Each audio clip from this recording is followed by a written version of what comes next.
വിദേശ നിക്ഷേപം കൊണ്ടുവന്ന് പൊതു ഇൻഷുറൻസ് കമ്പനിയായ LICയെ തകർക്കുന്ന സമീപനമാണ് കേന്ദ്ര സർക്കാരിൻ്റെതെന്ന് ഡോക്ടർ ജോൺ ബ്രിട്ടാസ് MP.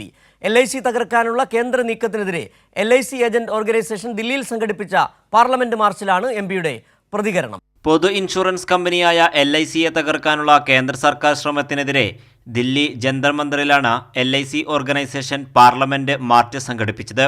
രാജ്യത്തെ പൊതുമേഖലാ സ്ഥാപനങ്ങൾ കോർപ്പറേറ്റുകൾക്ക് വിൽക്കുന്ന സമീപനമാണ് കേന്ദ്ര സർക്കാരിൻ്റെതെന്ന് ഡോക്ടർ ജോൺ ബ്രിട്ടാസ് MP പറഞ്ഞു. വിദേശ നിക്ഷേപം കൊണ്ടുവന്ന് LICയെ തകർക്കാനുള്ള ശ്രമത്തെ ചെറുത്തുനിൽക്കുമെന്നും MP കൂട്ടിച്ചേർത്തു.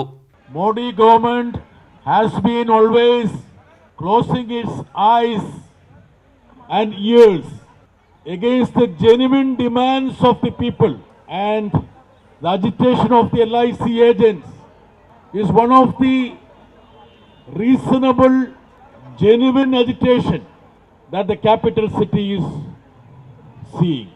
Every time the government has been bringing guidelines, rules to deny these hapless agents of their genuine demands. LIC insurance പരിഷ്കരണത്തിന് പിന്നാലെ ഏജന്റുമാരുടെ കമ്മീഷൻ തുക കേന്ദ്ര സർക്കാർ വർദ്ധിപ്പിക്കുക, ഇൻഷുറൻസ് തുകയിലെ GST ഒഴിവാക്കുക, പോളിസിയിലെ എൻട്രി പ്രായപരിധി വർദ്ധിപ്പിക്കുക തുടങ്ങിയ വിവിധ ആവശ്യങ്ങളും മാർച്ചിൽ മുന്നോട്ട് വെച്ചു. ഈ സമരം എല്ലാ LIC ഏജൻസിന്റെ യൂണിയനെയും അതേപോലെ തന്നെ എംപ്ലോയീസിനെയും DOമാരെയും മാനേജ്മെന്റിനെയും ഉൾപ്പെടെ അപ്പോൾ LICയെ സംരക്ഷിക്കേണ്ട ഭാഗമായി അവരെയെല്ലാം യോജിപ്പിച്ചുകൊണ്ട് സമരം ശക്തമാക്കുവാൻ തന്നെയാണ് തീരുമാനം. ഡോക്ടർ ശിവദാസൻ MP, മുൻ MP A സമ്പത്ത്, സോമനാഥ് ഭട്ടാചാര്യ തുടങ്ങിയവർ മാർച്ചിന് പിന്തുണയുമായി എത്തി.